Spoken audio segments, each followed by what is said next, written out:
great pleasure to introduce our conference keynote speaker and inaugural McKinnon Walker Fellow, Professor Yoshitaka Iwasaki.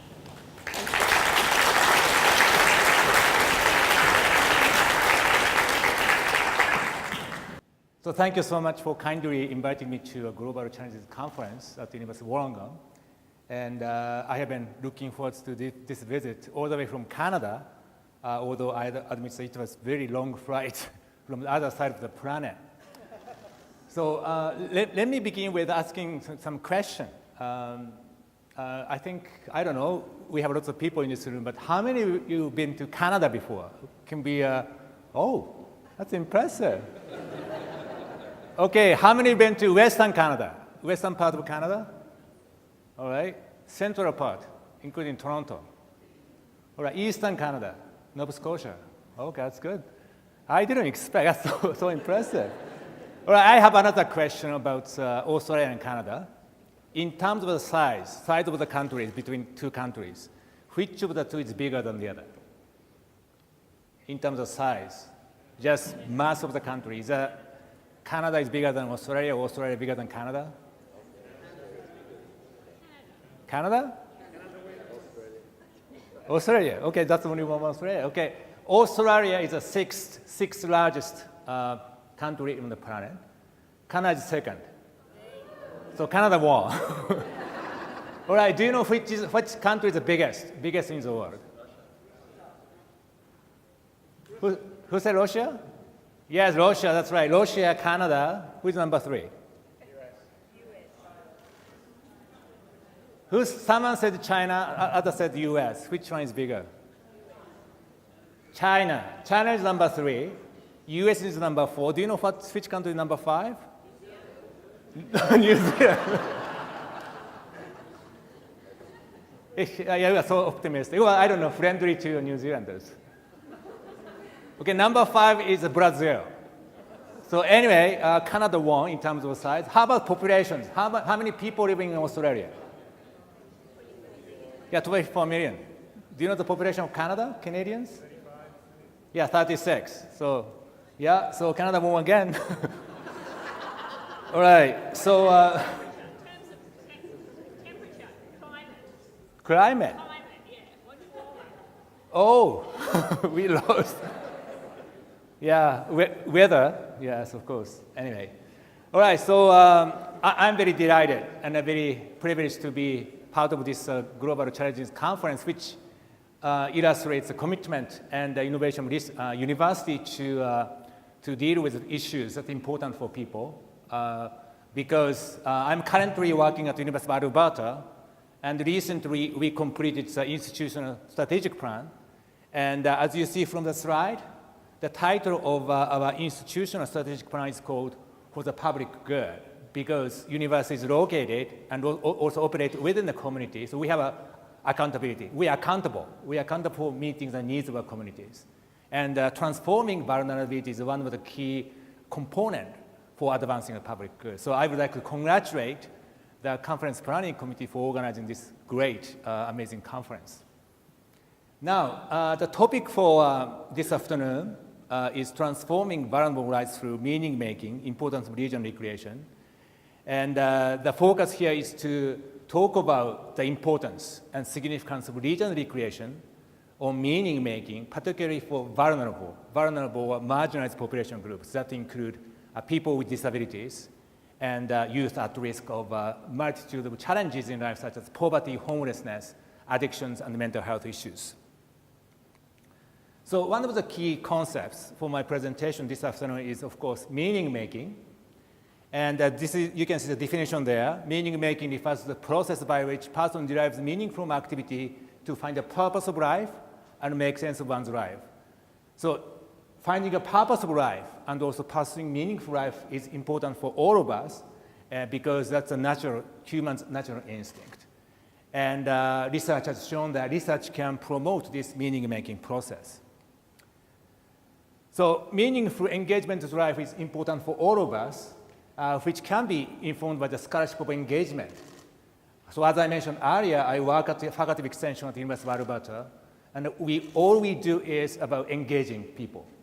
Engagement of faculty members, engagement of students, engagement of alumni and professional and community partners from different disciplines and all sectors, public, private, non-profit. And the purpose of scholarship of engagement refers to the process of the processes and practices of engagement. And its purpose is to improve those engagement practices and those impact on people and communities, and to contribute to systematic scholarly, professional, and community understanding about those engagement practices and impact. And scholarship of engagement encourages and also support integration of research, teaching, and service, because in principle, all of those three key domains of academic staff, academic professors are interrelated, because research is supposed to inform research, teaching and service, and also teaching and service activity is supposed to inform research in a reciprocal way. But in reality, I'm still seeing some silo activities happening among faculty members. And so tomorrow morning, I will talk about the issue of transforming vulnerability from university leadership perspective, which also include integration of research, teaching, and service to have a significant, important impact on people and communities.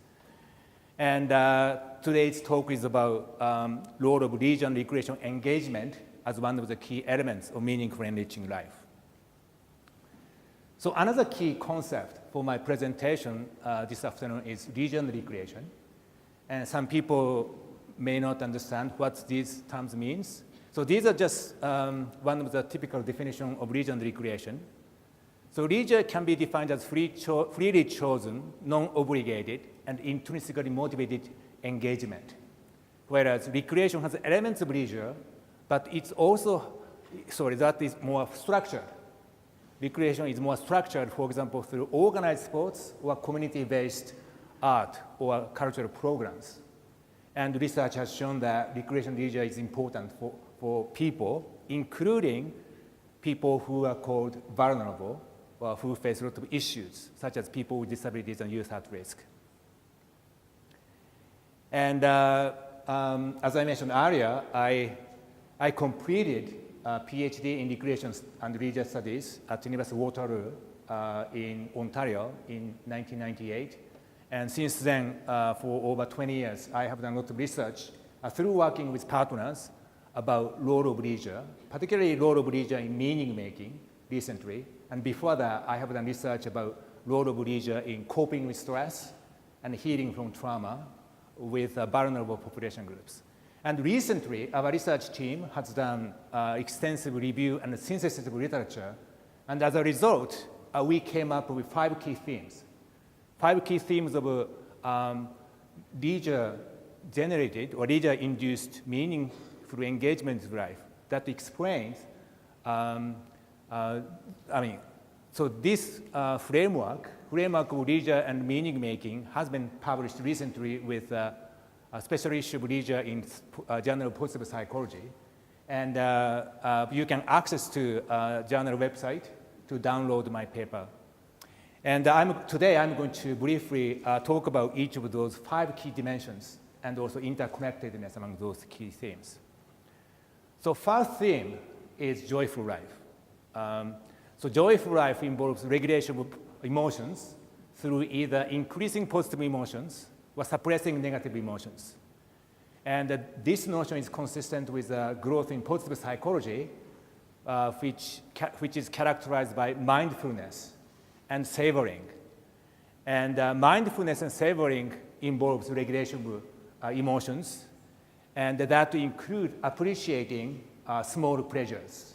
That include casual conversation over coffee or tea with friends, or dog walking through city parks to appreciate nature and the environment, such as hearing birds singing, or even appreciating beautiful sunset. And one of the participants in our study about recovery from mental illness, which has been funded by NIH, National Institute of Health, said, everybody needs some type of leisure to fall back on because it's what makes us human. It's our ability to enjoy things. Life really isn't worth living if you can enjoy it. So I really like this quote because this person nicely illustrates the impact of leisure on maintaining a joyful, meaningful life.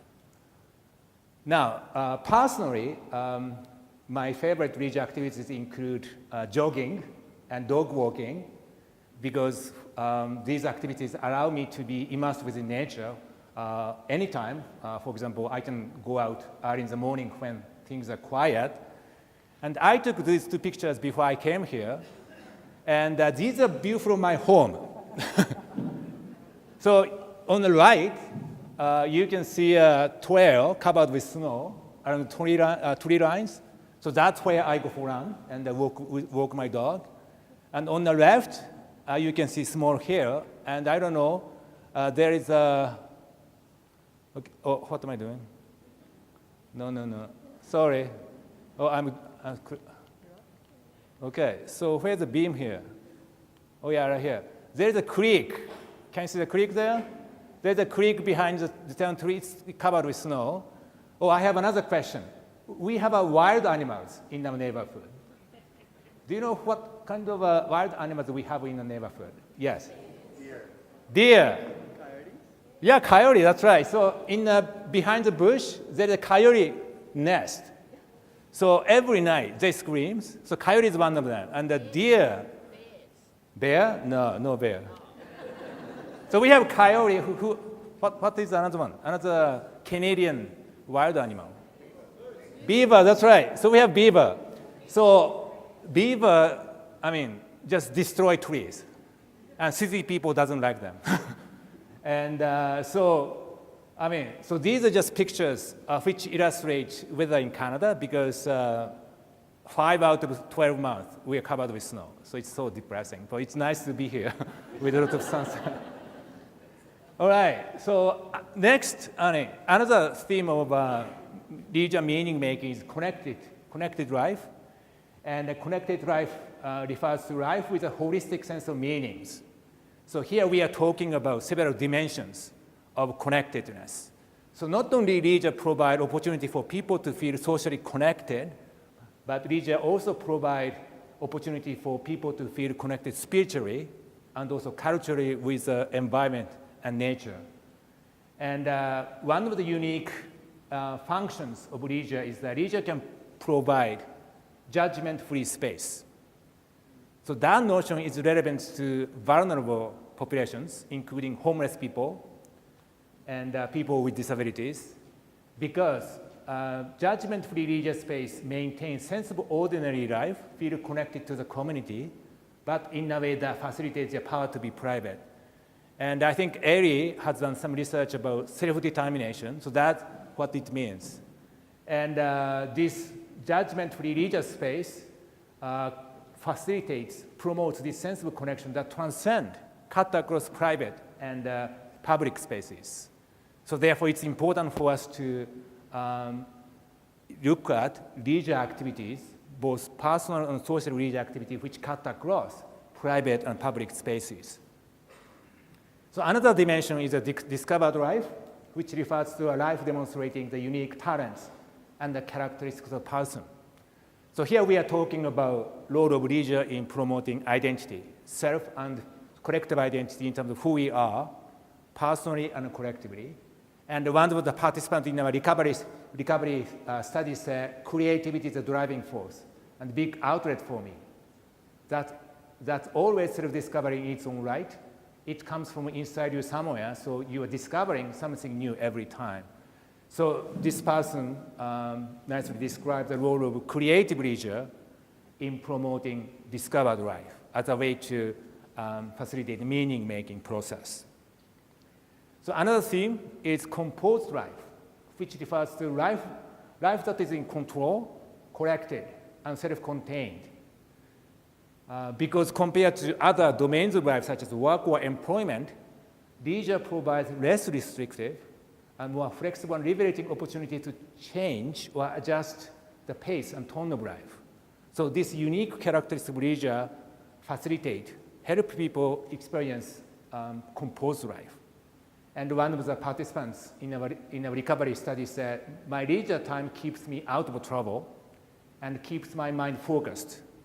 It makes me happy and it keeps me calm, cool, and also collected. It motivates me to keep going.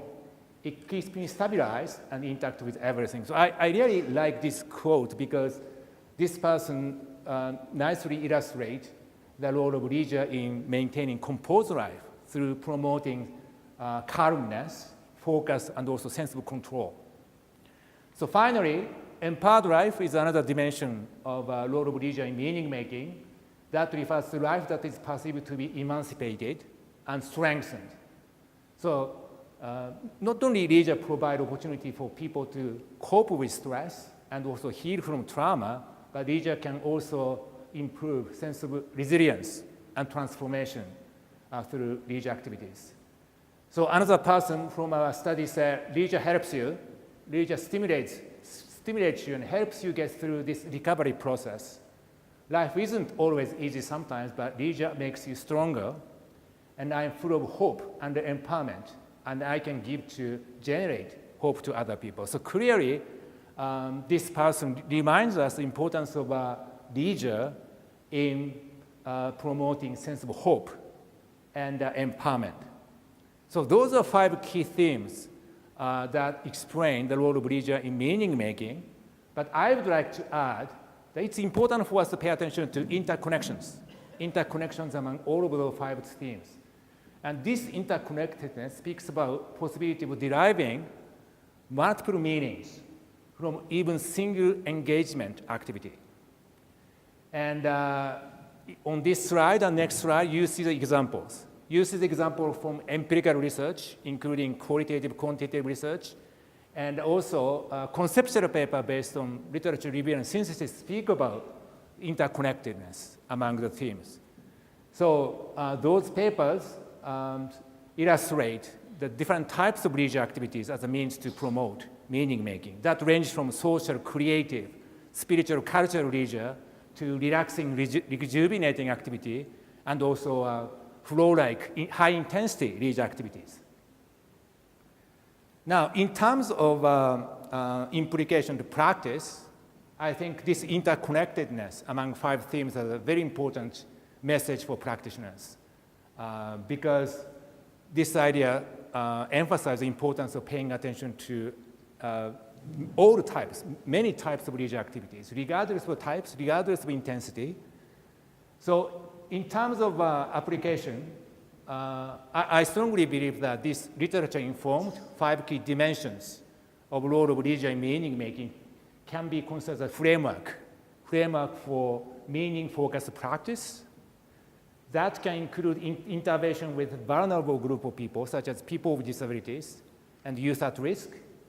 The rationale is that a meaning system represents more holistic, higher-level concept to one's core values and inspiration for life than personal behaviors and experiences per se. So instead of looking at behaviors or experiences per se, or looking at activity types per se, it's important for us to pay attention to how people make sense of the activities.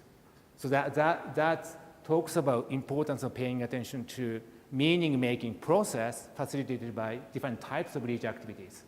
So one great example which can incorporate meaning-focused leisure practice is recovery camp, which has been coordinated by University of Wollongong for over 5 years, that integrates experiential learning of students with recovery-oriented intervention with people living with disabilities. So I strongly believe that integrating the concept of meaning-making with recovery orientation further strengthen and further advance the recovery camp so that participants can embrace a connection between leisure and recreation engagement and meaning-making so that that experience can be carried over to their lives to maintain meaningful, enriching life, even after they have completed recovery camp. So the key point here is that similar to recovery, meaning-making is a process, lifelong journey within the community of co-learning and practice. So this morning I spoke about importance of co-learning because based on my experiences working with our people from community, that's a very critical factor.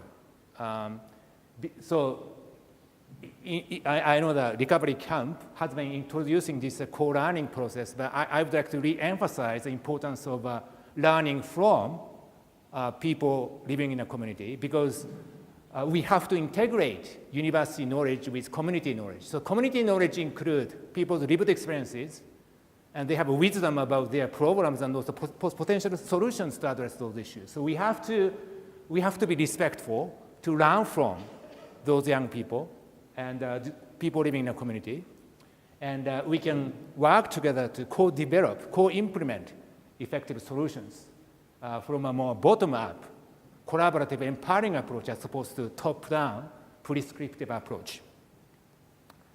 So in the last decade, our research team has done a lot of research, and these are a couple of examples. We have completed a research project funded by NIH, National Institute of Health, when I was at Temple University in Philadelphia, and we respectfully worked with and engaged people living with mental illness. And currently, we are doing youth-led participatory action research with young people. And as I mentioned, I coordinate bi-weekly meetings with them every other week. So I have coordinated over 200 sessions. And importantly, those research projects has provided evidence, empirical evidence about transformation of self and transformation of system from social justice, meaning-making, and engagement perspectives. That's the uniqueness about research. We purposefully integrate three key frameworks in order to explain the role of religion in meaning-making. That includes social justice perspective, along with meaning-making and engagement perspective. That concept has implication for practice as well. Now, before ending my presentation, I would like to share with you several key ideas about the significance and importance of religion. So first, we have to pay attention to a broad spectrum of religious engagement, regardless of types, regardless of intensity. Examples, relaxing low-intensity activities such as listening to music or reading can be as engaged and meaningful as flow-like high-intensity activities such as rock climbing or artistic activities. So that first statement speaks about the importance to pay attention to all types of religious activity, regardless of types. Second example, small religious events. I spoke about the small pleasures in earlier my presentation. Small religious events such as casual leisurely conversation can be as engaged and meaningful as a big religious events, such as vacation at expensive resorts. So you don't have to pay expensive money to experience meaningful engagement. And any types, I would say that even daydreaming, taking a shower, or taking a nap, entertaining yourself can be a meaningful religious activity. So it's all comes down to a perspective. So research has shown that any type of religion can promote meaning-making as long as activity has some element of meaningful engagement. That's the key. Simply engaging religious activity doesn't create meaningful engagement. So you have to have some meanings out of it in order to maximize the benefits from religious engagement. So research has shown that it all comes down to our perspective and attitude toward religion as a meaning-making activity. So it's important for us to find meaningful engagement, meaningful religious engagement to appreciate precious moment in life. So this is a very important implication for practitioners. So last statement here, perspective and attitude toward religion, meaningful activity, so that your participants can appreciate precious moment happening within free time. And that moment can be transformed into other parts of life as well. And that may increase sense of empowerment, sense of hope, and other dimensions of role of religion in meaning making I described earlier in my presentation. So another reminder is a distinction between proactive, empowering approach versus prescriptive, top-down approach. So I must stress that meaning-focused religious practice emphasizes the value of people proactively leading the process as opposed to people being told what to do in a prescriptive way. I have a son, he's only 15, but he hates being told what to do. So it's about importance of self-determination. So we have to remind ourselves whenever we work with people, for instance, when you provide intervention with people with disabilities. So this proactive empowering leisure practice, meaning-focused leisure practice involves co-creation of a community of practice through co-learning and empowerment. Co-learning and power sharing. So power sharing is another key principle for practice, because involving participants in the decision-making process can promote sense of empowerment and accountability. And this notion can be also informed by the scholarship of engagement, which reminds us the importance of respectively working with and engaging participants to co-develop and co-implement person-centered intervention and environment where practitioners, students, and community partners work with participants in order to co-develop most effective person-centered intervention from more bottom-up, collaborative, empowering approach as opposed to top-down prescriptive approach. So this is my final slide today. Key take-home message from my presentation this afternoon is meaningful engagement in life is absolutely vital and essential for all of us in terms of promoting happiness and well-being. And this notion can be, according to the research, leisure can be a life-changing pursuit, because meaningful leisure and recreation engagement with self, others, and nature and world can facilitate people's journey for transforming vulnerable lives into more engaged, enriching, and hopeful lives. So I would like to end by emphasizing that we shouldn't underestimate the power of leisure, because meaningful engagement is a key for transforming vulnerabilities. So thank you very much for your attention.